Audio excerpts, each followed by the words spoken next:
Numbers 21. Arad destroyed. When the Canaanite king of Arad, who lived in the Negev, heard that Israel was coming along the road to Atharim, he attacked the Israelites and captured some of them.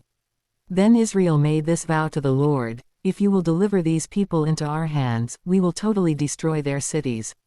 The Lord listened to Israel's plea and gave the Canaanites over to them. They completely destroyed them and their towns, so the place was named Hormah. The bronze snake. They traveled from Mount Hor along the route to the Red Sea, to go around Edom. But the people grew impatient on the way. They spoke against God and against Moses, and said, "Why have you brought us up out of Egypt to die in the wilderness? There is no bread, there is no water, and we detest this miserable food."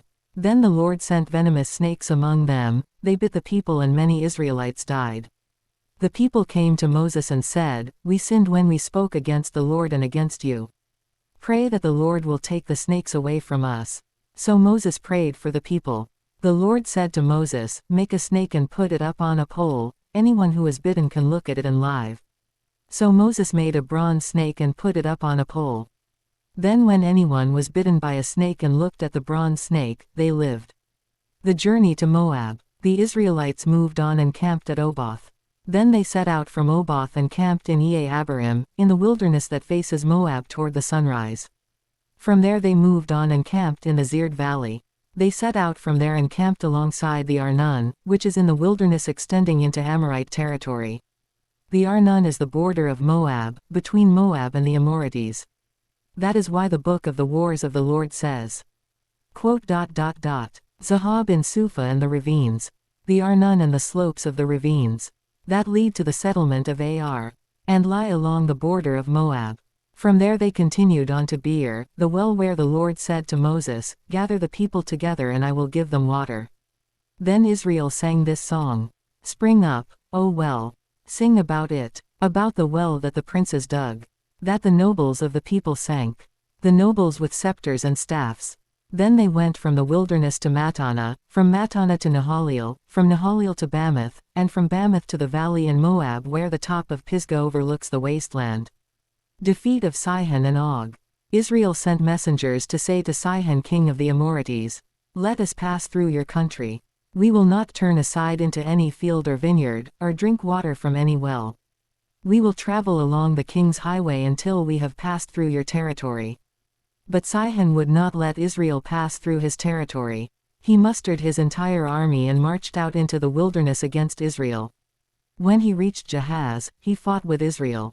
Israel, however, put him to the sword and took over his land from the Arnon to the Jabbok, but only as far as the Ammonites, because their border was fortified. Israel captured all the cities of the Amorites and occupied them, including Heshbon and all its surrounding settlements. Heshbon was the city of Sihon king of the Amorites, who had fought against the former king of Moab and had taken from him all his land as far as the Arnon. That is why the poets say, "Come to Heshbon and let it be rebuilt. Let Sihon's city be restored." Fire went out from Heshbon, a blaze from the city of Sihon. It consumed Ar of Moab, the citizens of Arnon's heights. Woe to you, Moab!